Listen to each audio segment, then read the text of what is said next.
want to point out that Courtney was one of the luckiest girls to have met such a funny, caring, loving, amazing person the day I was born.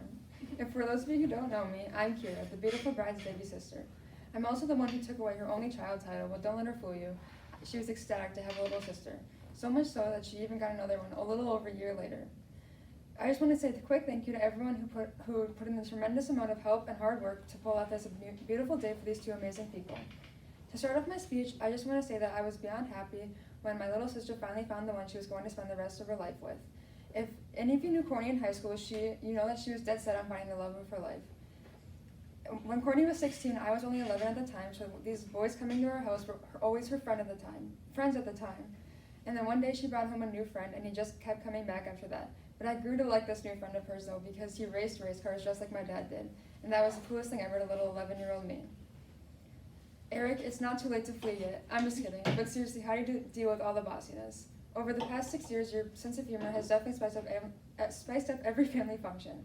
You always know the right jokes to crack at the perfect times and fit right in with all the craziness. And since we're talking about fitting in with all the craziness, I think the perfect story to share would be the casino story. A few years back, Courtney and Eric decided to take a casino trip with my parents. And that night, Eric decided he was going to participate in the couples challenges going on, but not with Courtney though, with my stepdad. And to make it even better, they made Dad and Eric come up on stage to participate in these activities in front of everyone. And I wasn't there to experience this, but I wish I was, because it just shows that he goes the extra miles to fit it right in with all my crazy side of my family. And I hate to admit this, Eric, but I think you're pretty dang funny. Thank you for loving my sister the right way and keeping the smile on her face that I don't think has left her face since she met you. Welcome to the family, even though you've always been part of it. And to Courtney, despite our age difference and not always having the closest relationship, you've always been the one person I look up to the most. Growing up, I wanted to be everything you were, but I think that was pretty obvious because I could have been your shadow. You always,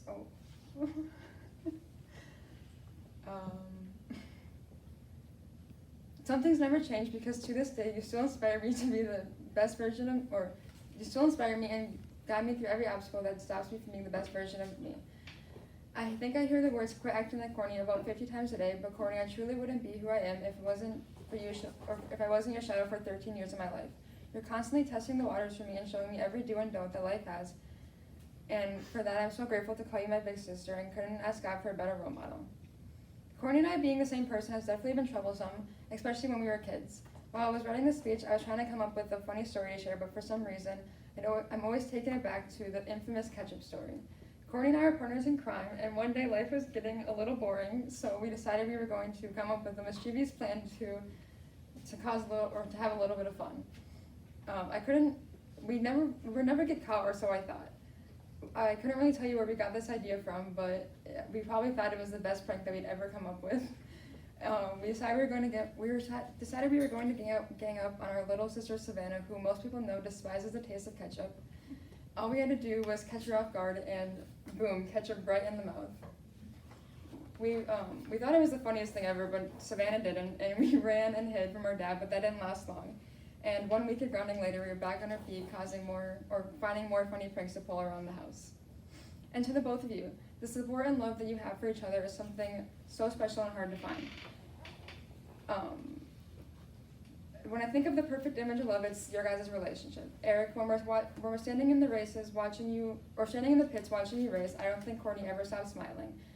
She cheers louder than any of us, and it's clear that she's truly your biggest cheerleader. And it was just right. It was perfect for your guys' love story to start at the racetrack. Throughout your guys' time together, I've seen you both accomplish so many things, and whether it be building a house or starting a family and so much more, you guys are on the perfect path to making every single one of your dreams come true, and I couldn't be more proud of you both. While sitting in the back of Eric's truck and watching you guys bounce off each other's sense of humor and cracking jokes and making fun of each other, I can just sense the pure calmness and happiness that you both bring to each other.